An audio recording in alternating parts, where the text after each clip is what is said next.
Welcome to Positive Talk with Kevin McDonald. Hey, that's me. Hi. You're listening to Brushwood Media Network, the best in syndicated.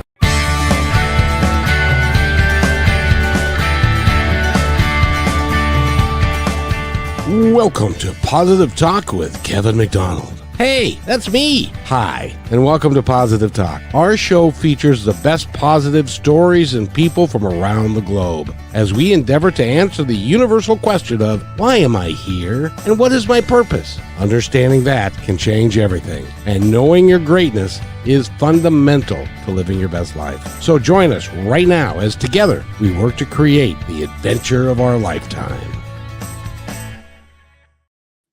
And not only can we create, oh, hold on, wait a minute. We've got to make this right here. So that's okay. Now I'm better.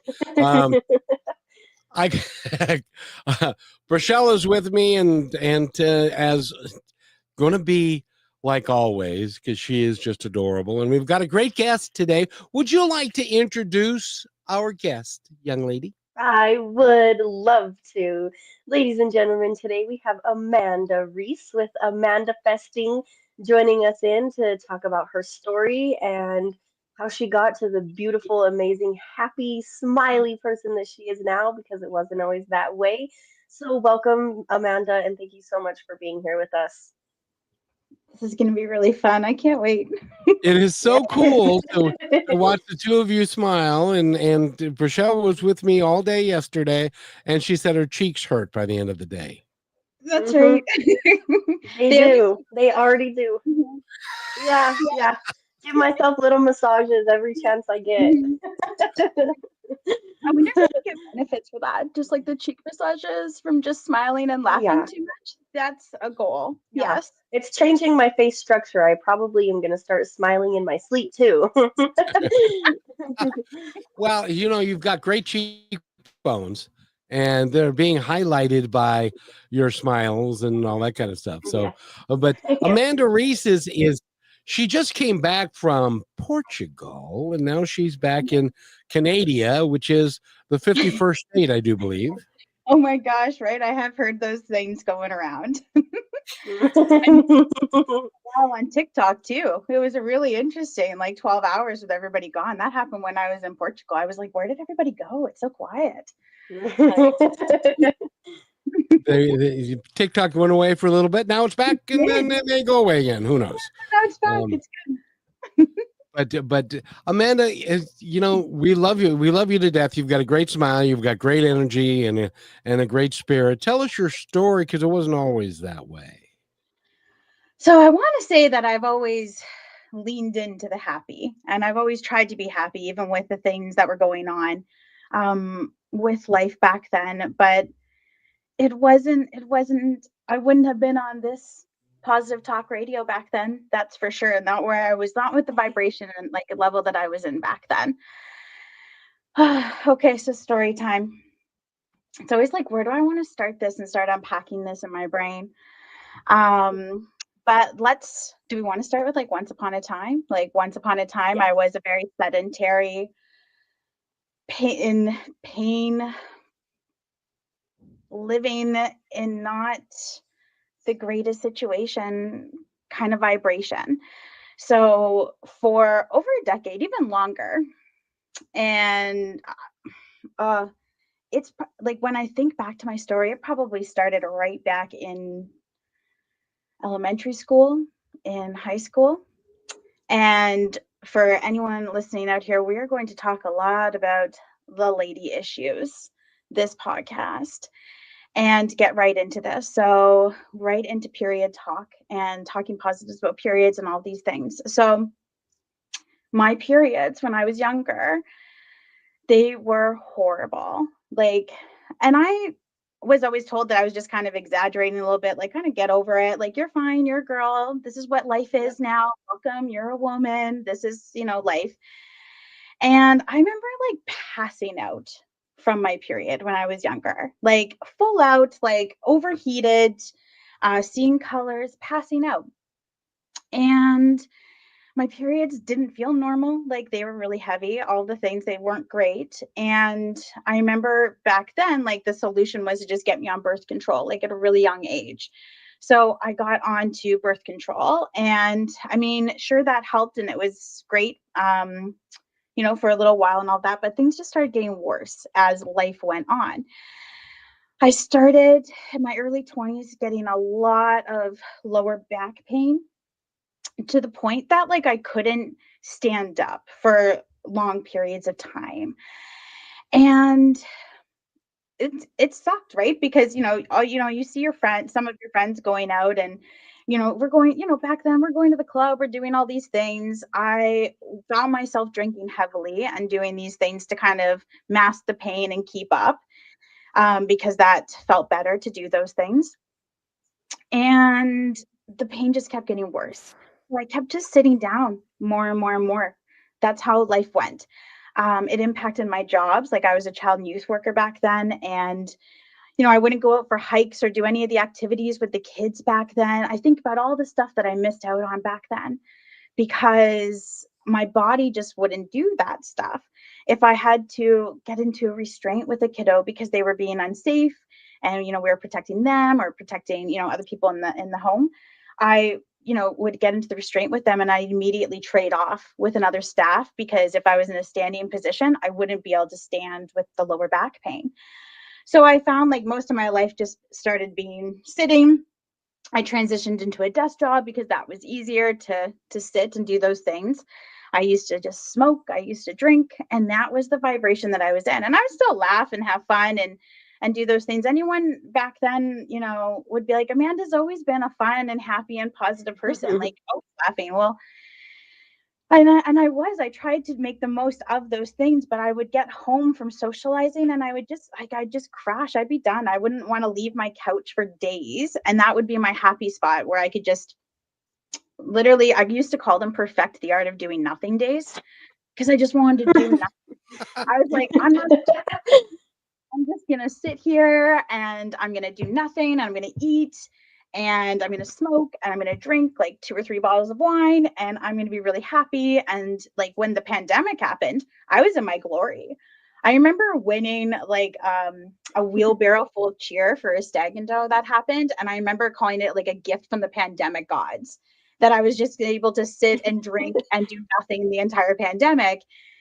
And I remember I had like one of my cousins actually at one point, she was talking with me and she's like, Amanda, like how many days a week are you altering your state of consciousness? And started talking to me heavily about my drinking and where I was with that. And I listened to that information and I had to take it in, and I was like, okay, I'm listening to this. And I started making, like, I had already made some life choices. I had stopped smoking. I think I'm like been a non-smoker now for 5 or 6 years. Anyone, like, if you ever want to know how to stop smoking, just read Alan Carr's Easy Way to Stop Smoking. Done. It's finished. I used to be so good at smoking. Like, I loved it. I was so great at it. My best. I was like, oh my gosh, stop smoking. And then I had to, because of health issues. Like, I was literally getting sick on contact with the cigarette. And I didn't know how I was going to stop. And Alan Carr's book showed me how to do that. And it was amazing. So I stopped smoking, and I was still drinking here and there and doing the things. And my periods were getting worse and worse and worse. I actually ended up having to go off the birth control pill. My doctor was like, you're getting older. You used to be a smoker. There's like issues maybe of clots, things like that could happen. And I did have a family member that, had to also go off birth control. So they were like, it's time that you do too, like just as a precaution. So this blew up my world. And it was from September all the way until December at one point that I had bled nonstop every day. And we're not talking like, it's like not spotting or things like that. We're talking like it felt like a literal river was coming out of me almost like every day. And I was just like, I don't know how to stop. Like, I don't know what's going on here. Why is this happening? My doctor tried to get me back on like a low estrogen form of birth control, and that didn't help. And eventually she's like, you're going to need to go and get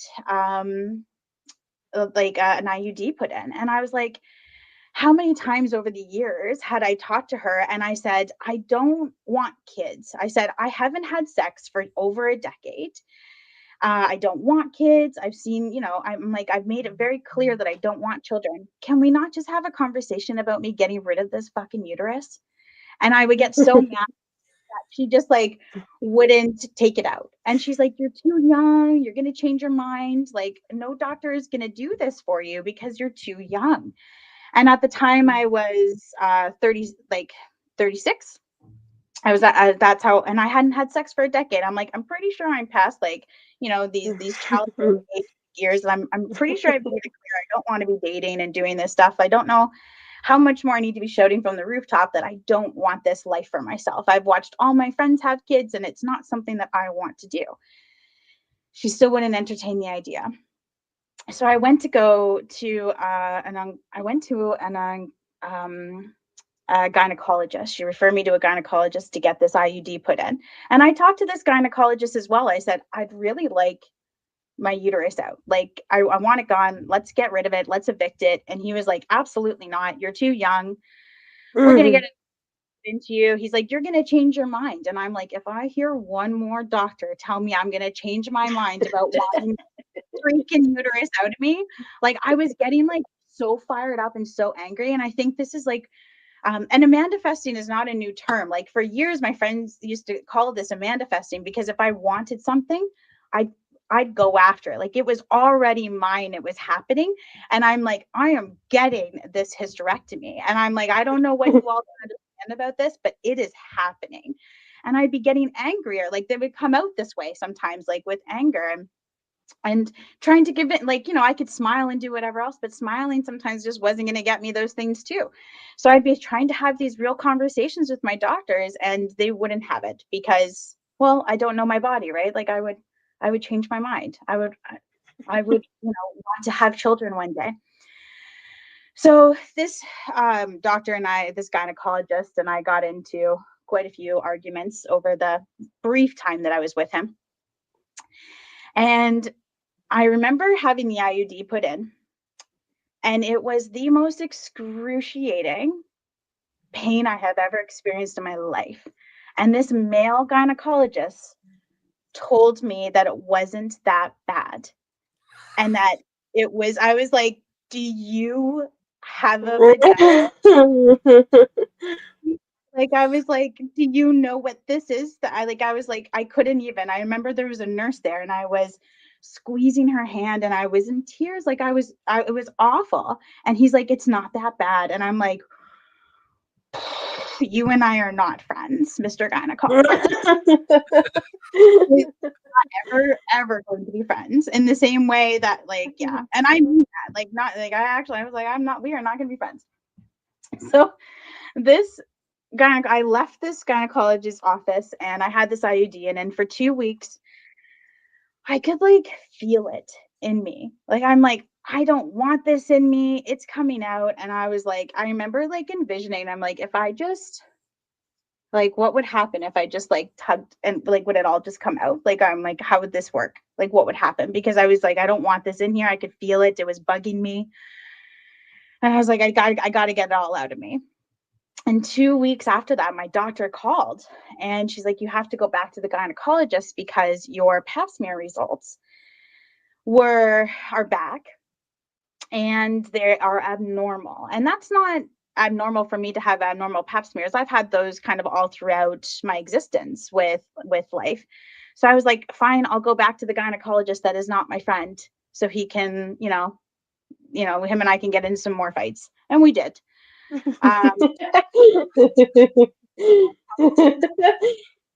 this are like, why wouldn't you just go to a new gynecologist? Well, it takes months. Sometimes, like, it could take months, sometimes a year to get into a gynecologist with the wait times. So you're kind of stuck with what you got until you can get a referral somewhere else and get it on that list. It takes a while. But trust me, like I asked my family, I was like, I don't want to go back. Send me somewhere else. And she was like, we can't. It's going to take months to get you in here. And this is abnormal. You need to go. And I was like, fine, I'll go back to the person that I don't like. And, my good buddy, gynecologist there, that we're just such great friends. Can't wait to see him. It's going to be a great reunion. And it was. I got onto this gynecologist table, and with my legs open on the table, getting a biopsy done. So imagine a man just down there doing his thing, Mr. Gynecologist, and my legs are open, and I'm in a very vulnerable position. And this man just shouts into my vagina, "That looks like cancer."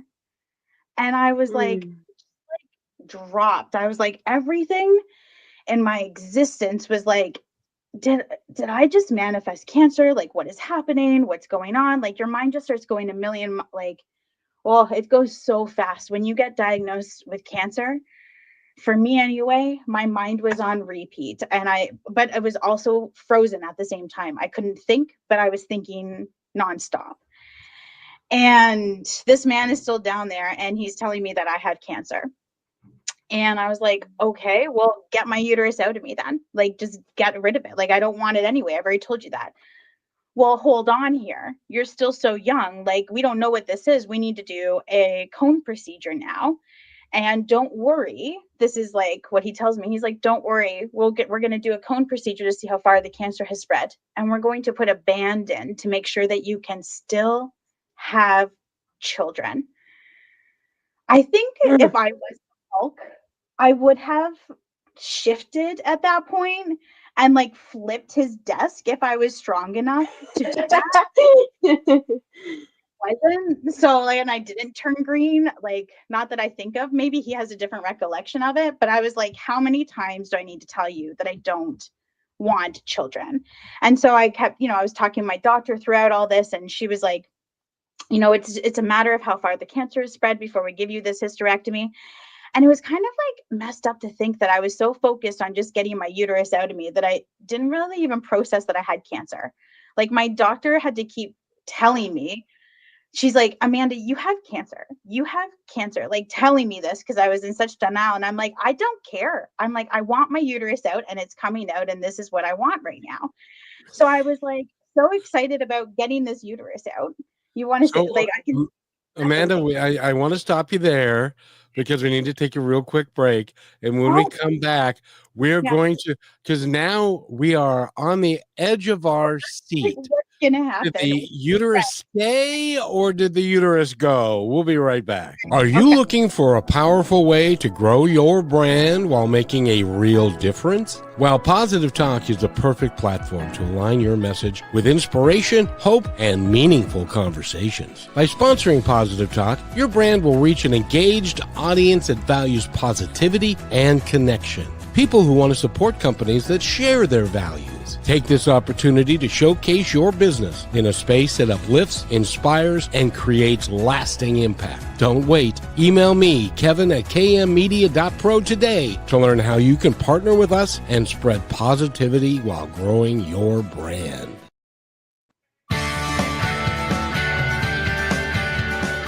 And welcome back to Positive Talk, everybody. We're talking with Amanda Reece and Brachelle, and this is, before you continue, I have to tell you that men have no friggin' idea of what it's like to be a woman. We talk about a proctology exam, which is about the worst that it can be for us and stuff, and and then you got a guy telling you it ain't that bad. Well, the next time I want you to grab his testicle, squeeze, and say, "How's that? Is that bad?" Anyway. And that's just right. But I am also not the gender of a male, so I don't know what it's like for a male to be, but I'm not ever going to comment and say what it is like for you because you don't as a doctor. And as a doctor, I was like, I'm not going to comment on that for you. Yeah. just grab and squeeze for a while and we'll say, how does that feel? Is that or twist? You can have the twist in there. That works. Yes. Oh, never considered that. Quite frankly, thank you for the. You're welcome. Good visuals, like for everybody about how this might feel. We should start to do analogies of like what this might be the equivalent of, Like, hey, this is what this feels like for me as a woman. What does this feel like for you as a male? Like, and see if we can come up with some similar like analogies here to use for descriptions for pain levels. Yes. Oh, Yeah, we can. So anyway, where we left off was you had and you're still here. So I'm assuming that the cancer is no longer with you, and stuff. And so did the uterus stay, or did the uterus go? are you ready for this? The uterus got evicted big time. So totally Nice. evicted.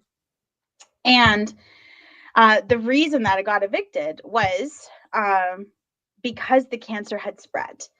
And so that's the only reason I was able to get a hysterectomy, was because that cancer had spread past this cone procedure that had happened. And so when the hysterectomy happened, just before that, the prep that goes into a hysterectomy, I remember the doctors, and I had to meet with an oncology team and go over the plan of what this was going to look like for me and all of this stuff. And my oncologist at the time had said that I needed to walk at least an hour every day. I had never walked before. I never walked around my block. Like, I was like, I sit on the couch. Like, I do nothing. Like, don't interrupt my perfect the art of doing nothing days and tell me I have to get up off my ass to go and walk and do these things. Cause I'm like, that's not what it's going to look like. It's not going to happen. And like, I remember like being like sedentary and always wanting to exercise and do these things, but my body just couldn't do it. Like, I remember just having a really big, like, self-deprecating humor. Is like, I would joke about getting a Fitbit and being like, I would just like see how many like steps I could not take in a day. And that's what I would do it for. Oh my gosh, 200 today. That's amazing. Like, I broke yesterday's records of like 300. And this is how I would try to be positive in the middle of all that pain for decades, just getting through life that way. Like, I would go for dinners, I would find ways to enjoy life, but sitting down. And that's just what I would do. So when this oncologist tells me I have to walk, I'm like, that's not going to happen. Like, I don't do that stuff. But I did try. And I remember going to like this spot, like down by the waterfront in Hamilton in Ontario. And there's benches like every 5 feet. And I would literally walk to the bench. Okay, I'm looking at the ducks. That's nice. And maybe I'll walk to the next bench. And I would maybe do like 5 or 10 benches and be like, I'm good. I've been out here for an hour. That's not walking an hour. That's like sitting on the benches for whatever and those things. And so I remember like even the night before, my cousin like took my ass to the park and she's like, hey, we got to walk around this thing. And it was excruciating. I'm like, you're torturing me. Like, why are you doing this to me? Like, obviously I haven't been walking and doing what the doctor has told me I need to be doing for the surgery. My whole place is clean. And I'm just going to come back here and sit on my ass with all my snacks after my surgery. And I'm going to be uterus free and it's going to be great. Well, that's like not what happened like at all. And so I go to this surgery, and a lot of stuff happened at the beginning of that surgery. I had wanted my ovaries out originally. I was like, just get rid of everything, because I really want to make sure that I'm proving a point that I don't want kids and just get rid of every possible part of it. And the day of my surgery, I was actually greeted by a new oncologist, and she inappropriately had a conversation with me just before I was about to go into surgery and convinced me to keep my ovaries. And she's like, she's like, your ovaries do so much good for you. And granted, I know that they do so much good for us with our bone health as women. And if you have the option of keeping your ovaries, like, yes, that is a good thing to do. So we came up with this plan in surgery that if my ovaries were taken, that means that the cancer had spread to my lymph nodes. So I was like, okay, fine. If my lymph nodes test fine and they're clear, then I will keep my ovaries, just get this surgery done with. I just want my uterus out of me so I can go home to my snacks on my couch. Like, let's just get on with this. And so they did this surgery, and I remember waking up and I was so out of it and groggy. Obviously, they had to do a radical hysterectomy. And I remember a nurse telling me that they had to take my ovaries. And I was like, holy shit, this means that the cancer has spread. And I think that was the first time that I remember like actually being like, I have cancer now. Like I was like, holy, like I'm an actual cancer. Like it's here. Like I have it. I have to face it now. What am I going to do? And I was so groggy out of it. Like at one point, I remember I had, because you had to have your gown on. Like this is how out of it and drugged up I was. I remember you had to have your gown on, and I was like, somebody hand me my tiara because I needed my tiara. Like this up I was on drugs. I was like, I need my tiara. I have my gown, and everybody's like, just ease down, Amanda. Like slow down here. So I learned after, taking the crown off, taking that tiara off, that my surgery was very complicated because they found stage 4 endometriosis. And I was like, what is that word? I still fumble over pronouncing that word. I'm like, what is endometriosis? Like, what is this? And I didn't really understand it. I didn't know what it was or what it meant for me. And I was like, okay, stage 4 endometriosis. Like, I've heard that that's painful. Like, I don't know. And then I started learning about it. I was like, oh, this is like tissue that's like similar to the uterus that grows outside of the uterus, like in all parts of the bodies. And I was like, what is going on here? And I learned in my surgery that my uterus, like, so it actually starts like, your organs can start like sticking together literally. And so my uterus was attached to my rectum. And I was like, that's a little fucked up. Like that's what was going on.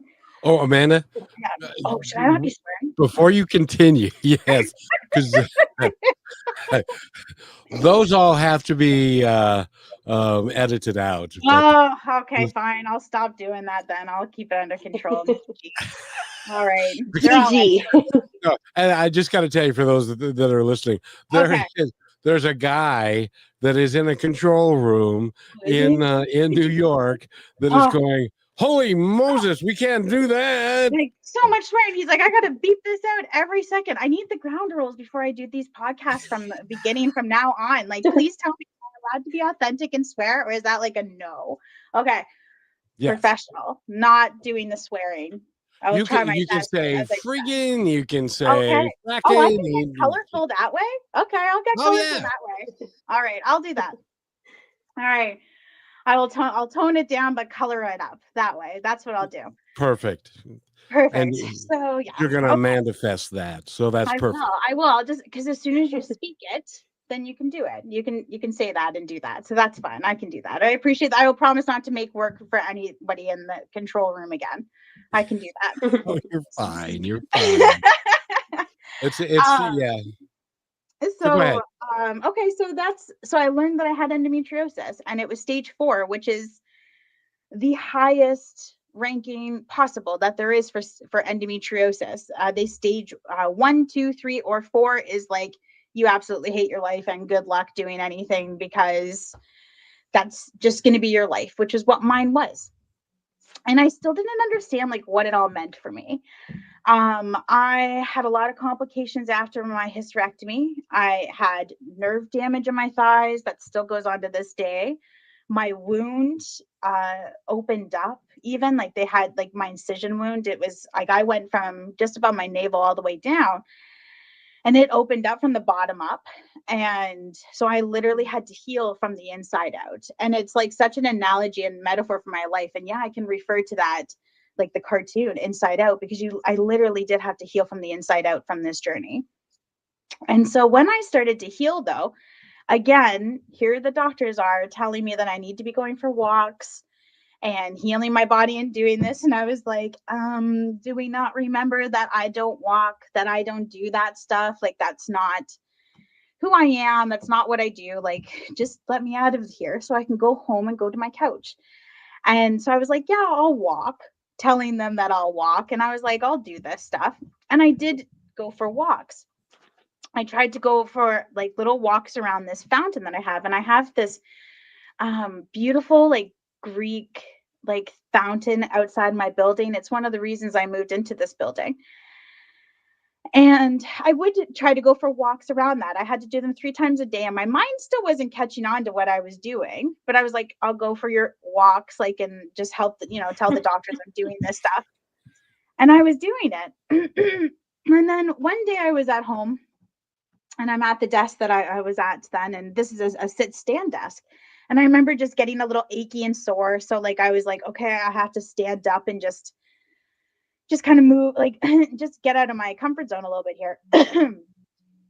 And I stood up and I was working, and I still remember the moment that my mind clicked after, like, weeks after this surgery. And I was like, where the beep is that lower back pain? Like, where is it? Like, I was searching for it in my mind. I was searching for it in my body. Like, I was like, where is it? Like, where did it go? And I sat down and I was like in total disbelief. And I'm like, I don't understand what's going on. So then I started setting a timer because I just didn't believe what was happening. And I set a timer for 5 minutes, because before, for over 10 years, I couldn't stand for more than 5 minutes at a time. And so I stood for 5 minutes and I was like, I'm going to sit down again. It's not hurting. What's happening? And I stood up and I set the timer again for 10 minutes, 15 minutes, 20 minutes, like 30 minutes. I stood up and I just, like, I had the timer to prove it. I was like, I don't know what's happening right now. I can't figure out why my lower back is not telling me to sit down. Like, I can't, I just didn't, I couldn't comprehend what was going on. So then I started doing little tests for myself, because I was like, did that really just happen? And I didn't want to tell people right away because I didn't believe what was going on. And I remember the first time I walked around my block. I had never walked around my block, and I had lived here at the time for like six years, I think, at that point. And I walked around the block of my building, and I've driven around it before a gazillion times, but never had I walked. And I was so mindful in that walk and so elated and beaming and excited. And I was like, I just walked around my block. Like, I was so happy.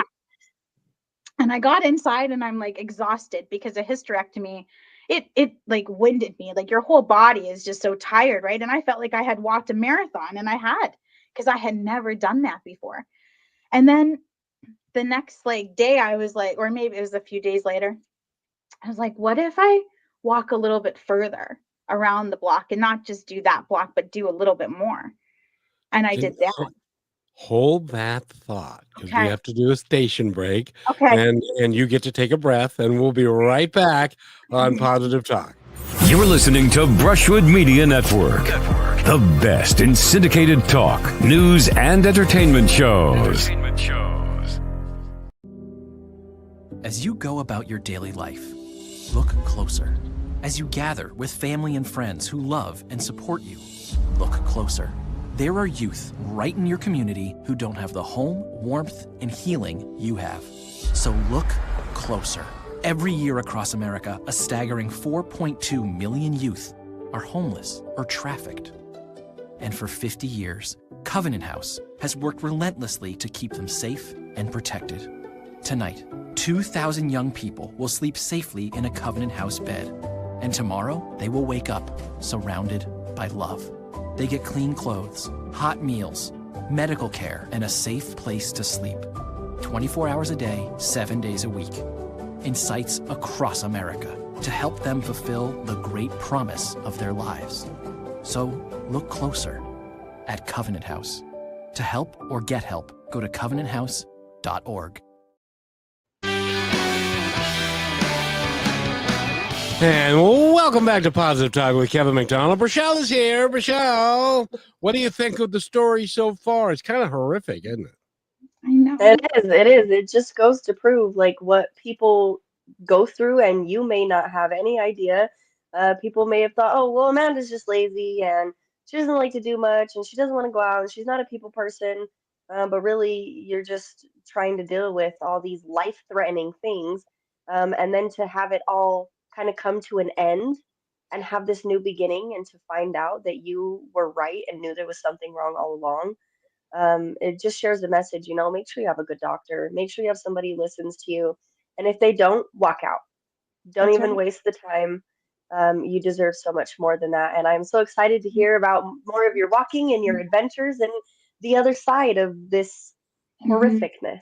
And we need to get to the other side because there is the other side. But There is. continue. Yeah.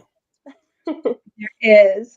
And you're so like Rochelle, you're so right. You can leave a doctor at any point. Like it's just like leaving a bad date. Don't stay. Get out of there. Like Yeah. go. And so I love that. Like do I not stay. was that bad date a lot of times. Anyway, go ahead. Oh. So at this point in my story, I was starting to get a little adventurous with walking and seeing what I could do. And this was all very exciting for me because I felt like a toddler, like learning how to walk and what can I do? And I was uneven with my footing and, I didn't know what to expect. And my mind had a lot of things to catch up to with this because this is like, imagine like even the equivalent. Like I've heard of some people going to do like the weight loss surgeries and doing things like that. And their mind hasn't caught up yet to where their body is. So it's a hard adjustment. That's what that almost felt like. And if I can make that kind of comparison to you, because I woke up this totally different person without this lower back pain that kept me down for so many years. Like I remember dreaming, like I would hear people like, oh, what did you do this weekend? And somebody would be like, oh, we're going in a hot air balloon or we're doing these things. And I'm like, I could never do something like that because standing for the duration of the flight, there's no way I could do it. Like I just wouldn't be able to do stuff like that. Even something as simple like a sedentary-ish activity like that, but it was still standing, so I wouldn't be able to do those things. And so I kept walking, and I started sharing with people about my discovery, and I was like scared to say it a little bit because I was like, guys, like I don't think my back hurts anymore.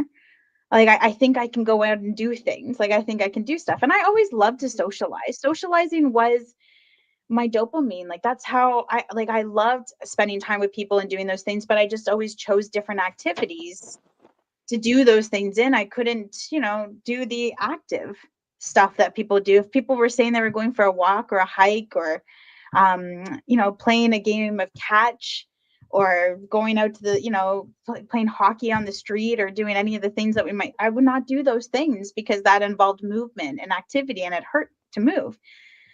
So when I started walking, uh, you know, my friends that are active and do these things, that still always found ways to spend time with me before, but now I got to see some of their world.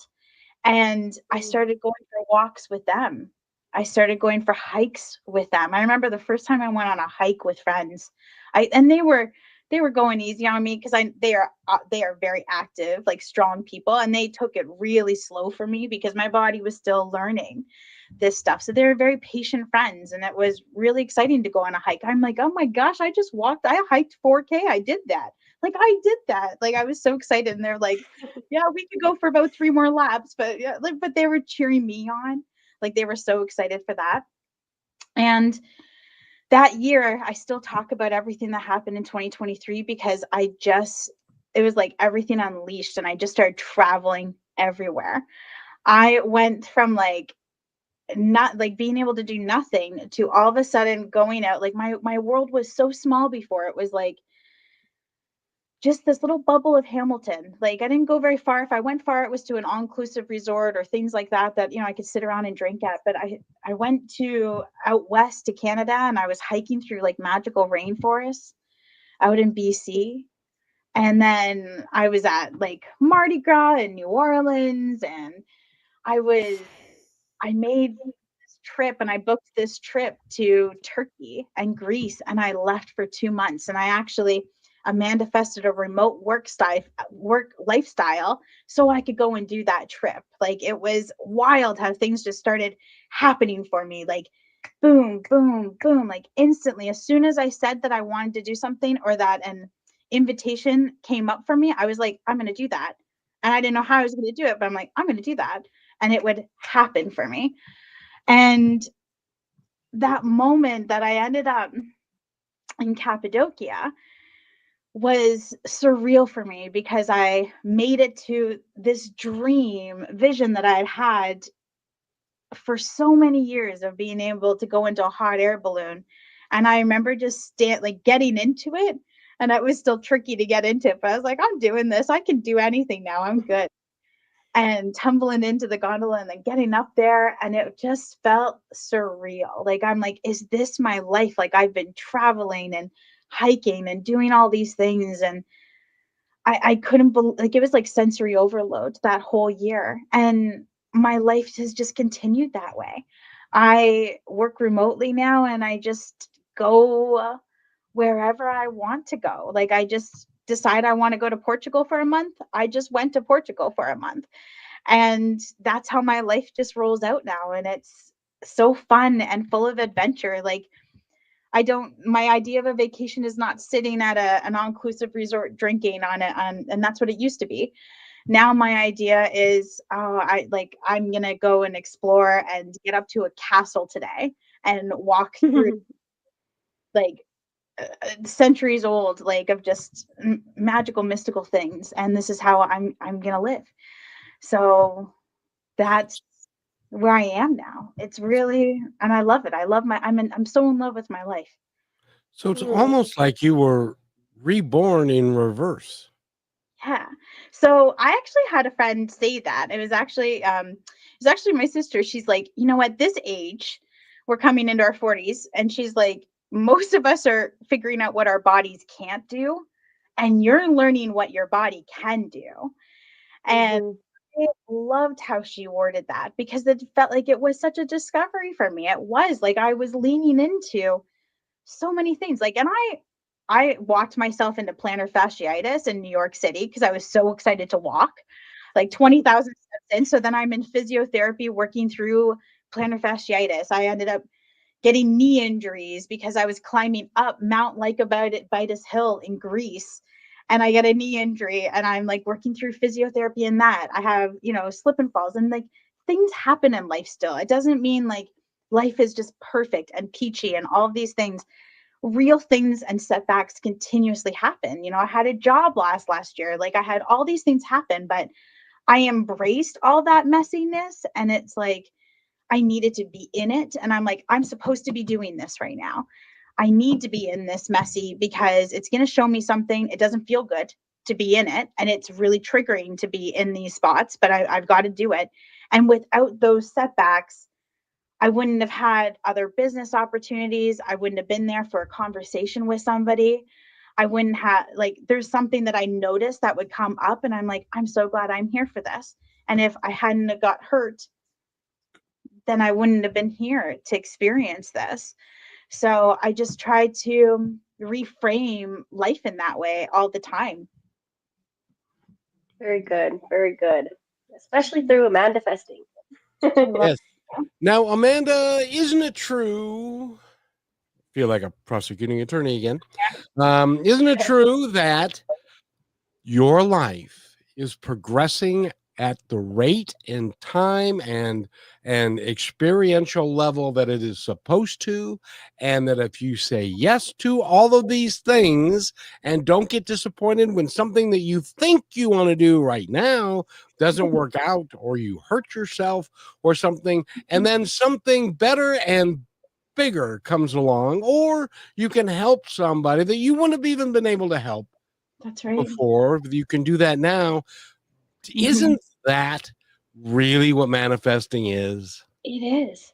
It's like totally just accepting every single part of your journey and just experiencing life fully with where you are right now. And that's what manifesting is. Like, I did, with all the things that come up for me, I started to notice things that, like, similar words and similar symbols that would start showing up for me in my life.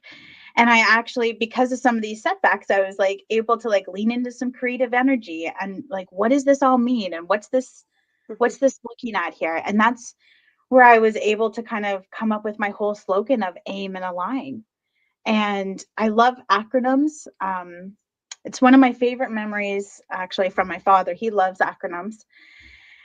And I came up with this acronym of aim and align, and it just helps me with perspective when it comes to manifesting.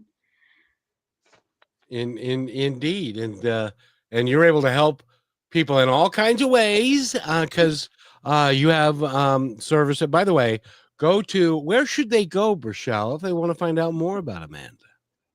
I believe it is amandafesting.com. Is that correct, I Amanda? can't believe that was Perfect. available. I know it was Yes. totally Yes, go visit amandafesting.com and maybe get some help and some guidance on some things and um start diving into your own journey and see how this could help you. Yeah. One of the things I love that I do is for years, even before the cancer journey and the endometriosis journey, I was running a self-esteem workshop, and I still do to this day at the Women's Center of Halton. It's a 6-week program that I created. And then the pandemic, I started discovering Bumble BFF, and I started bumbling and making new adult friendships. And so now the center had me start doing a workshop on how to make adult friendships. And then Very as good. it went as well, now they have me doing workshops on dating and supporting women with networking and business growth too. So I get to do all these workshops and I just chat. We just have real conversations. It's almost like being in our own private, like exclusive podcast that we just aren't going to broadcast to anybody. But that's what it feels like. The energy in these workshops, everybody just comes, shows up, and we just talk about the real things in life Life. that Yeah. we're working on, the real things that have happened, to us, that we've done to ourselves, that we're working on, that we're working through, that the good things. We celebrate one another when something's going on, and oh my gosh, this just happened, or I just figured this out, or I just wanted to share this. And it's this really safe and beautiful space that I'm really happy that I can offer. And they're virtual. So I've had gals attend this workshop from Scotland. I had one tune in from New York City. So they're it's not just in person. Anybody all over the world can come and hang out at these workshops. So What we're finding, and we need to take a break, but what we're finding is after COVID, developing a community is a huge deal because so many people have lost that sense of community with each other. And so you getting together with all of these people, predominantly women, I'm assuming. Yes, they are. It is all women. Yes. Because you guys get it. We're still dragging our knuckles on the ground, but you guys get it better than we do. And it makes perfect sense that you get together and to help each other, because just talking in the course of today, just talking about the issues that women have with doctors and privacy and stuff, we'll be right back. Last week, Brandon met a girl on a dating app.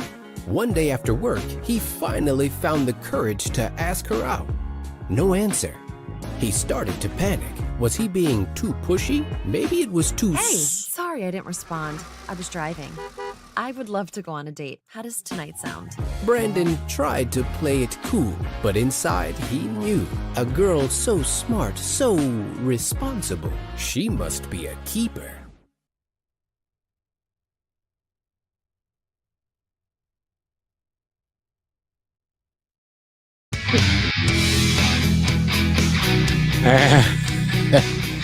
And welcome back to Positive Talk with Kevin McDonald. Brachelle is right there.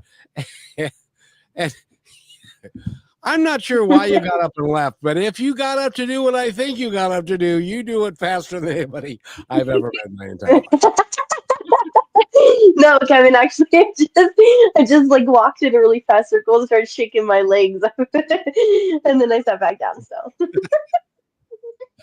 So, Oh, good. But Amanda Reece is with us, and she has got Amandafesting Consulting and helping people's company, and she does it remotely from around the world.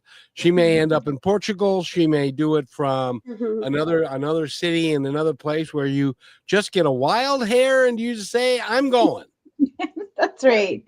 It's so much fun. I love it. It's good. I do have one more thing for you. What is that? We had a young lady that her name is Rebecca, and she was on the other day, and she does house sitting around the world. So interestingly enough, that's what I did in Portugal. I did a house sit through trusted house sitters. So I was trying to lean into creative, how do I start traveling more? How do I do these things?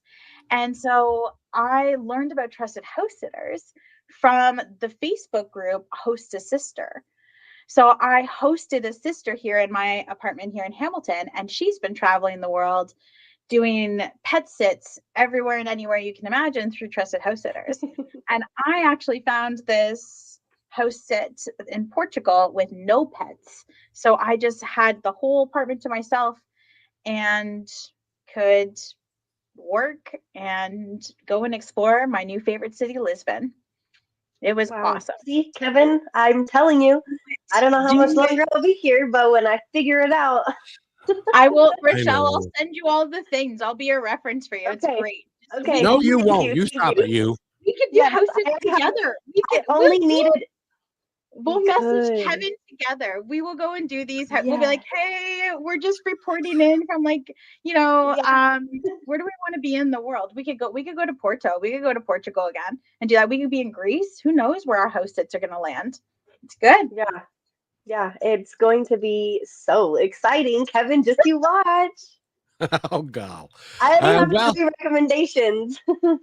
I know. Well, the cool thing is that at your age, if you're going to do it now, because a lot of people say, when I retire, I'm going to do all these things, and then they retire, and then they're like, oh, I'm old. I don't think I can do that anymore. I don't want to do that. So, if you do it while you're young, you only live once this time, and there may be more in stuff, but live the way that you want to live, and that's what Amanda's doing. She spent the first 35 years well, not 35, but when you became a teenager, and you went through a lot of pain for all of that time, and now you're pain free. It's got to be a real freeing experience. It's like I still have tears of grief for things that happen, and I have tears of joy and gratitude all the time. I'll get excited and just tears will just start streaming out of me because I'm just like I'm bursting with excitement and gratitude that this is my life now. And there is still pain in my body, but I learn what it is now. I know how to advocate for myself. I know what doctors I'm going to jive with, which ones are not my friends. So just learn more about my body and what I can do. And there's so much of the world that I want to see still, right? So I'm getting there. And I think, that trusted house sitters is going to help us do that too. So it's going to be great. We're going to go, girl. That's right. Wait, I'll be at your doorstep. We can even do a swap too. That happens on Host a Sister. We can just swap places. That would be so cool. That was one of the coolest parts about my journey too, was exploring what was in my backyard. I never went to all the waterfalls and the hiking trails. Those were right here in Hamilton. So we can do a swap. You can come here. Okay. I'll go. Yep, it'll be good. Very good. That's a plan. Yeah. But first, I have no idea what just happened. He's special. His computer is special, but first I was in suspense. I was hanging. I was like, what's going to happen? And then he's all, yeah. He's like, okay, bye. I was like, oh my gosh, that was like the best cliffhanger of all of this. I like that so much. But It first, really was. It really was. I don't know. His computer's been weird, but thank you so much for coming on here, having the courage to go through all of this and share your story and really just to try to inspire and uplift and share a message. Like you literally didn't quit. You could have given up all that time and you still were happy even in the situation you were in. I'm just going to sit here. I'm going to have my snacks. I'm going to live my best life, and you never settled. And so I think that is incredibly inspirational. And I give nothing but honor to you for being able to do that because you deserve to go walk and to go travel and to see all the things. And I really hope that I get to see you in person because, girl, I am going to. Uh, Last week, Brandon met a girl. what is he doing? I don't know what he's doing. like This is breaking like, into like, this is we're like, like he what's doesn't gonna want happen? to, he doesn't want to talk about traveling. He's trying to like he's cutting it off. He's like, no, we're gonna break to commercial before they really exchange information. To like Kevin, we're already following each other on social media. We already know how to travel. I'll just call her. We're okay. Like you don't need to go to commercial. We're okay. Yeah. Yes. Well, I don't know if he'll join us back in. I know that we're running out of time, but any thoughts or anything on your mind that you would like to share to our audience or our viewers before we go? Uh, you know what? I always go with my aim and align, and people can see it right on my website. Like, and I make a lot of videos and talking about this on TikTok and Instagram and Facebook. I'm having so much fun Yeah, learning social I media because know, and I love it. I'm there to support you. it's so much fun. And this is just like advice that like I would give anybody. It's like with this, it's like just with life, like all of it, be in love with every single bit of it. All of the Oh, all the good the parts, all those messy, like uncomfortable parts, all those parts of your journey are just uh they're gonna be what makes you you, and just keep aiming for like what lights you up and aligning with your truth and your authenticity, and um always just like it's I always think there's so much choice because we always have a choice, and I always just say to just keep choosing happiness. Like whatever is gonna feel happy to you, choose that, go that way. There's yep. always Yeah. some sort of happy choice that you can choose for yourself in any moment, and just Right. even if you're happy, like, and you're happy, you get to choose what that looks like. Nobody else does. You get to choose Yep. that. You do. And a lot of Yeah. times I think we already know that. It's really just sitting on the inside and it just Yeah. needs to be recognized because Mhm. your intuition is smarter than you would think. So thank you so much for coming on here, for sharing this time with us. For everybody listening, please go and visit her website, amandafesting.com, which I absolutely love. If you want to learn about her journey, connect with her. She also does coaching. She would love to work with you. You can be anywhere around the world. So get in touch with Amanda. Thank you so much for your time again, Amanda. And everybody have a wonderful rest of your day. I hope everyone has a meaningful night. Bye. We'll see you soon. Thanks for listening to this episode of Positive Talk with Kevin McDonald. Our purpose is to provide everyone with a positive, entertaining, and educational experience. I would love your feedback and comments about the show, including possible topics and great guest suggestions. Please email me at kevin@kmmedia.pro. And remember, be kind to one another because each other's all we've got. That's Kevin at kmmedia.pro.